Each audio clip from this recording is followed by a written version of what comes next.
And can everyone hear me in the back? Great. Well, welcome everyone, welcome! This is the first time we've been to Fox Run in a very long time. We're finally in an in-person event, so thank you all for coming. These are the future of Fox Run sitting beside everyone, so thank you. I hope you got a chance to mingle and introduce yourselves. I would like to introduce a few of the staff here that joined us today. So we'll start with the most important. Aaron Stalinsky is our bartender. He is our Assistant Director of Dining Services also. So if you have questions, not about liquor, but also other things, feel free to grab his ear. And next to Aaron is Michelle Birmingham, which most of you should know. She's been here for quite a while, and she's in the marketing department along with myself. I guess I should have introduced myself, huh? I'm Mary Lou, the Director of Marketing and Sales. I have been here for 16 years, along with Melissa Metlack, who is in charge of the camera. She's also been here for 16 years. And she has all sorts of titles, so if you can't get a hold of me, call Melissa. And then we're going to skip over that one. We're going to go back to the right. Lisa Sanders is our Director of Dining Services. So she's in charge of this splendid event tonight, and she's an extraordinary party planner. And to her right, Chris Reinhardt is our executive chef, and he's in charge of all the food. So definitely give him a round of applause. Thank you, Chris. I hope everyone's enjoying all the food. It smells delicious, and I can't wait to eat later. And then we're just going to keep going down the line. Anne Marie Nowicki is our dietitian. So when you move in, if you have any questions or concerns, you can always have a one-on-one meeting with Anne Marie. And then to her right is Allison Gardner. She is our Director of Resident Services. So after you all move in and enjoying life here at Fox Run, any great compliments you have or concerns or suggestions, all go to Allison. And then next to Allison is Matt Lawless. So he is in charge of getting your apartment or your patio home perfectly spotless and ready to go and amazing for you when you move in. We've got some big shoes to fill. So if you have any questions about that, go see Matt. And then we're going to go a little further over is Maureen Gorski. Many of you talk with her on a daily. I know many of you know her. And she's also in the marketing department, as well as Elizabeth Nelson, who I think called most of you to make sure you were coming tonight. And then one more over is Sharon. She is our One Point consulting firm that is helping us do this possible amazing expansion. Did I get everybody? Me? No. Yeah. So, housekeeping. Oh, if you have the restrooms are out this way. I just want to thank you all for coming. And without further ado, our fearless leader and CEO, Bill Wlodarczyk. That mic away from Mary Lou. Thanks, Mary Lou, for your introduction. Thank you all for being here today. It is nice to see a gathering like this. As Mary Lou said, I'm Bill Wlodarczyk. I'm the CEO of Fox Run. I've only been here 13 years, unlike Mary Lou and Melissa who've been here longer. I was originally the CFO of Fox Run, and then for about 3 years, and then I just added a line to the bottom of my title. So Mary Lou asked that maybe I just fill you in a little bit on what our plans are. We are talking about an expansion. And although this is just a picture of our current campus, I'm not going to show you any beautiful renderings because we really don't have exactly what we're going to do yet. So we're looking for some approvals from the town. But I am going to go through why we're doing this and what it means for all of you, what it means for our existing community. So expansion, why? Why are we expanding? Well, that long-range strategic planning, that's a big long word for what do we want to be when we grow up. So Fox Run has been open for 16 years, we're a successful community, and now is the time to say, what do we want to do? Is this enough? And anytime you want to strategically plan, you always think we should have started 5 years ago, right? So we hired this consulting firm called One Point Partners, and you all met Sharon Jessup, and Sharon's part of the team helping us with marketing. And we said, we don't know what to do. Give us some ideas. Everything's on the table. We could partner, we could collaborate with another community, we could acquire a community, we could have a satellite campus, we could do nothing. But what we've figured out after talking with many of our residents, after talking with our staff, the best thing for us to do is to focus on the culture we have now. We have such an amazing culture. This is what sets us apart from other communities. It's this wonderful culture, and it's our residents that have created that, and we're just lucky we get to work in this culture. But we have this opportunity to keep the culture and just expand within our own footprint. We need to listen to the market. This room is full of people who are all planning on coming to Fox Run. You've all given deposits, right? Yep. So what is our wait list now of 10% depositors? It's got to be over 75. It's a big number. So if that many people are interested, and there are more to come, the market says we want more of Fox Run. Inflation. Why do I say inflation? Well, the past 2 years have been brutal. And our biggest cost here is staffing, and that just keeps going up and up. We don't want to pass off all, it's very costly. It goes up and up to operate this community, and we don't feel it's fair to pass on all those dollars to every one of our existing residents. So the best way to fight inflation is to get a little bigger, bring in some more people that live here, and be able to operate and keep those service fees at a manageable level, not just this year and next year, but for the next 10, 20 years. And the best way to do that is to expand within our own footprint. And improve amenities. So whenever you do a big project like this, it gives you a chance to make what you have better.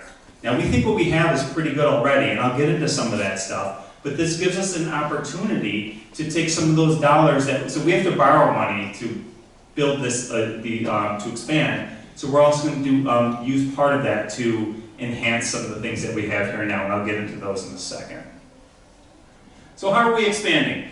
Well, we're going to increase the number of independent living styles. So apartments, approximately 60 to 75. The reason I don't have an exact number is we actually don't know yet, because we have some designs already, and we have to get it by the town of Orchard Park, and then we have to get approvals from the New York State Department of Financial Services. Once we get that nailed down, we'll know exactly how many we're going to have. But it's looking like perhaps 2 wings, maybe 3 wings.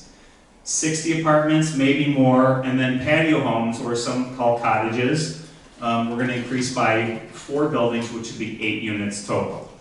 Sorry for saying the word unit, Mary Lou. She hates when I do that. I know she's cringing now. I did. Are we changing our health center? Well, no. We just expanded our health center in 2019. 14,000 square foot addition, a new wing to our health center. What that allowed us to do was get away from that old-fashioned health center style where there's a central nurses station.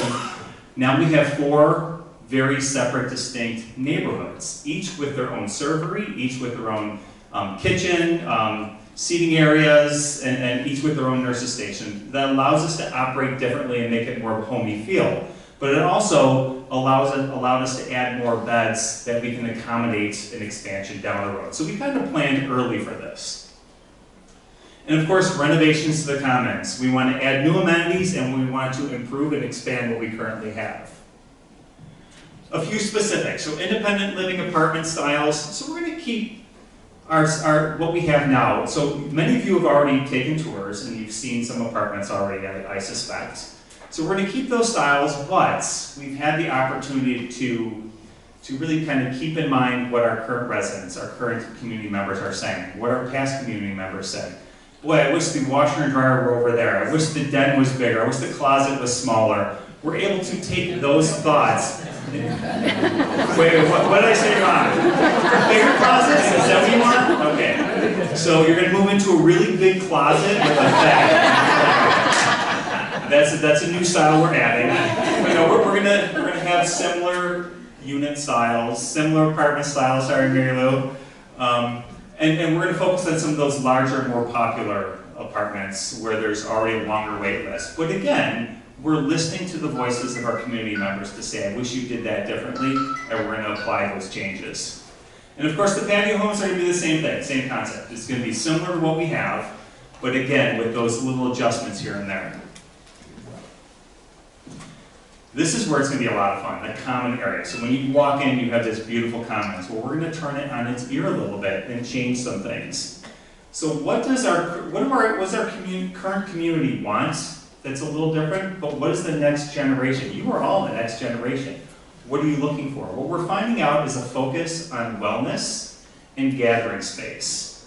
So what we're going to do is create a bigger wellness suite and just, again, focus on wellness. So what's that going to look like? Well, right now, Allison, our Director of Resident Services, has an office behind reception. She has a wellness nurse upstairs by the greenhouse, Creative arts staff over here by the billiard table, we're going to bring everyone together into one location. And we're going to add a salon, we're going to add a massage area, we're going to have a better wellness nurse office with an exam area for privacy. And we're going to be able to keep people in one space. Oh, and a brand new creative arts room where we can do crafts or have a gathering, again, whatever the activity is that's planned, we're going to be able to centralize it and apply more space to it. We're also going to increase the size of our fitness center. Again, this is just the plan right now. Hopefully we get past the town. But we're going to increase our fitness room, maybe bring in new equipment, have larger class sizes, and we're going to add, so right now there's happy hour in our pub. I don't know if anyone walked by and saw this. Happy hour is very popular here. Well, we're going to make a bigger pub, of course, and we're going to add more bar space and more comfortable seating areas. So it'll be, again, it'll be a bigger or in a better gathering space. We're going to add a new theater. We've never had a theater before, but we're looking at a theater with comfortable seating. And when you add, say, 70 units or 70 apartments and patio homes, we need to expand our dining room. We're going to expand seating in our bistro area. And the last point here is we're going to have a new and improved art gallery, which will be a little more front-facing for our visitors, and we can have some events tied to that as well. I know I can barely see this and I'm standing in front of it, so the purpose of this is our timeline. This is what our consultants put together. So right now, we are right here at the end of schematic design. Schematic design means our architects, EGA Architects out of Connecticut, is designing what this expansion is going to look like. And we have a local builder who's going to put it all together, is going to be the construction manager. It's Lehigh Construction, so we're very excited to use them again. And we're at that phase where we kind of know what it's going to look like, but now we're at the next bar down where we have to get some approvals from the town. So we have a little bit of a difference of opinion on what how to interpret the code. So we submitted some information yesterday to the town, and we have a variance meeting next month, and we feel very confident that we'll be able to move forward with what we want to design. But the big one right here is this one right in the middle. And that's the New York State Department of Financial Services. We're governed by the DFS. So everything we do has to go through them. Whether it's a budget, whether it's a service fee change, everything has to go through them. And it could be anywhere from 6 months to 2 years to get something approved. But we're lucky that we chose the group, One Point Partners, that we did, because this is all they do. And our goal is to answer their questions before they get asked. So hopefully we get through that part of the process, and then, if things go well, and this is a bit of a conservative timeline, but if things go well, by the beginning of 2025, we'll be able to break ground. So we're very excited. Time will fly. It seems like, wow, it's still 2023. Before you know it, this will be over, and my head, I'll have even less hair than I have now. So next steps, again, we need to get approvals from the town. We need to get send in an application and get approval from the DFS. And then hopefully we can find some current depositors in this room to express interest in a priority reservation that you can get first in line, because these are going to go fast. So with that, I'll open the floor to any questions with regards to our expansion. Again, my goal is to explain why we're doing it and what our goal is, and then hopefully provide a great place for all of you in the future. Any questions? Yes, sir. Will the pub have a big screen for the Bills game? It better. It better. The question was, will the pub have a big screen for the Bills game? And I'm going to go on a limb and say yes. Yes, sir. I was under the understanding that current depositors already have a priority reservation. Well, this is just my way of building interest. Yes, you do have priority reservation, but if you want to get in line faster, you could even move into an apartment now, and then you'll be at the top of the list. Right, And then be but ready for the next one. just to be clear, there's no additional need to express additional interest if you're a current depositor and you want a priority reservation. You've already got it. Yes. Thank you. But we just need to know, so we have the wait list for the current apartments. If you are interested in moving into the new apartments, we will need to know and get you on that wait list. Yes, your deposit you have now will be good for the current apartments or the new ones. There is a technicality with a new build. We're going to work it out that you're not going to have to pay anymore if that's what you're asking. It's when you say will be that bothers me. Is it? Is what? isn't good for either current or future. Bill, want me to help? Yes, sure.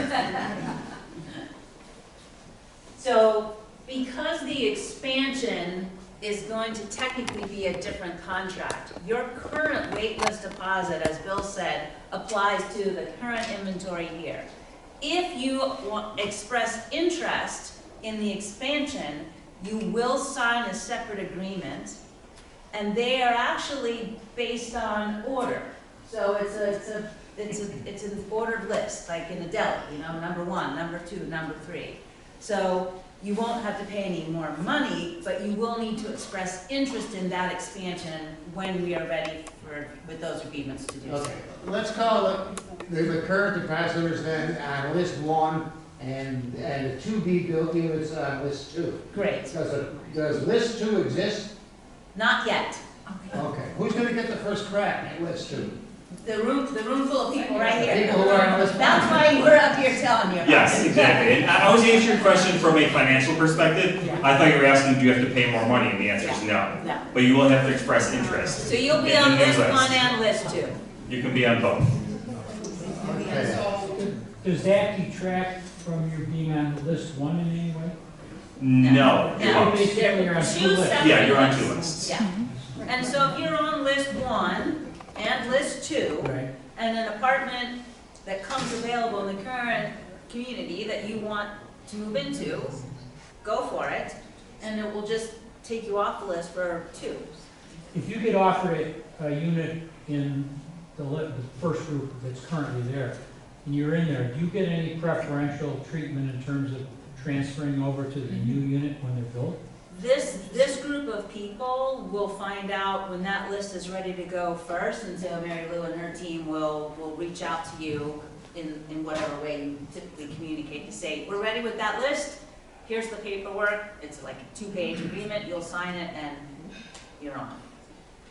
It sounds confusing. The reason we need to break it into separate lists is in order for us to get approval to build this expansion, we have to have a certain percentage of them already with deposits. So we can't just blanketly say everyone on our list wants both. We have to get a separate agreement and show the DFS and show the lenders that, yes, we have, is it 70%? I was gonna say 70. But We're gonna need to show 70% of those units have a priority deposit. Your deposit's the same, it's just now showing interest shows the DFS that we have a priority deposit in the new units.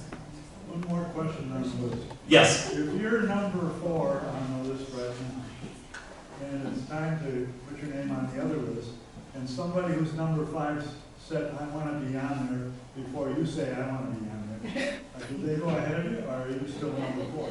well, I can't speak for marketing, I suspect they will call you in order. And remember, you all don't want the same thing. Right. So they're all different types of apartments, so you're all on for different things. We already have 5 current wait lists that we manage. So we will take care of you, don't you worry, we have a system. Just bear with us until we get DFS and everybody on board and we get all these approvals. All right, we will do our best to make sure no one gets cheated out of their spot in line. No cutting. Yes, right here. Okay, so what about current residents that have been living here a while? Do they get any priority? They would have to go through the same process as you would. So they would have to show interest, and they would have to have that priority deposit and sign up for that second list. But will they be called first? Anybody who currently lives here who wants to possibly take a new apartment, they would come and see me and we'll go from there. Okay. Yeah, you just have to let us know, which is what we do currently when a resident wants to move in from independent to independent. Right back here. Yes, so part of the charm for me is that it's not a concentrated bunch of people. So what percentage increase in residents will there be here, and what impact will that have on traffic and getting in and out, and how do you anticipate that working out? Could you perhaps, you said a lot there. I'm trying to pick apart what you're asking. Is it gonna be crowded and nuts? When we're building, when we're under construction, I'll say yes. But our goal with all of this is to maintain the culture that we have now. And that was really important. That's something our current community members said. They don't, yes, day one it will feel that way because when we do open the doors, it's not going to be, say, 4 move-ins in a month. It's going to be 50. But once we get over that hump, things will slow down and settle down. This is what I anticipate. Right now we have the traffic, it could be more. We have an overflow of parking right now, which is why I believe part of the expansion will go into the parking lots. But parking should be adequate because we have to have engineers develop that. But will it be crazy? I think it will be at first, but I do believe it's going to settle in and then our culture will get back to the way it is. That's why we're expanding with up to, say, 70 around there, and that we're not going for 150 or a larger number. We want to keep it manageable so that we keep the feeling that people have when they come in the door now. That's our goal. I hope I answered all of those. Yes, Okay. that's what I want. Yes? Where is this expansion going to occur? So that's a great question. We think, this is why, and I hate to sound vague, we have to get approvals from the town. I suspect there'll be a wing going out this way into this parking area, and there'll be a wing off the south entrance. It's toward the back toward California Road. So if we do 2 wings, and if there's a third, it'll be a very small one in the back as well. It's really hard to say. We have some areas marked up, but again, if the town says no to our plan, we have to find a different spot. So it's kind of a moving target, and I don't want to commit to an answer. So the plan is to have it interconnected with the current facility rather than isolated? I'm glad you said that. So one of the things in our research, and again with One Point Partners, was we're looking at our forested area back there. Could we go back there? But that would be beautiful. It'd be nice to have a road and a neighborhood back there. But number one, I don't know if we can. The DEC would have to approve that. But number two, what we found is people really want to stay close. They want to be within walking distance of the commons. So the advice and the plan we have is to keep it connected to the building so you don't have to go outside. Any other questions? All right, well, thank you so much. I know not everyone is comfortable asking questions in public, so I'll be around, and Mary Lou is here as well, or any other director. You can stop us. I'd be happy to have a one-on-one conversation with you, get to know you, but maybe answer more questions about expansion. So I hope you enjoy your dinner and have a great evening. And then just make sure when you leave, we have a little party gift for you. So make sure you take one on your way out and enjoy it at home. And thanks and have fun.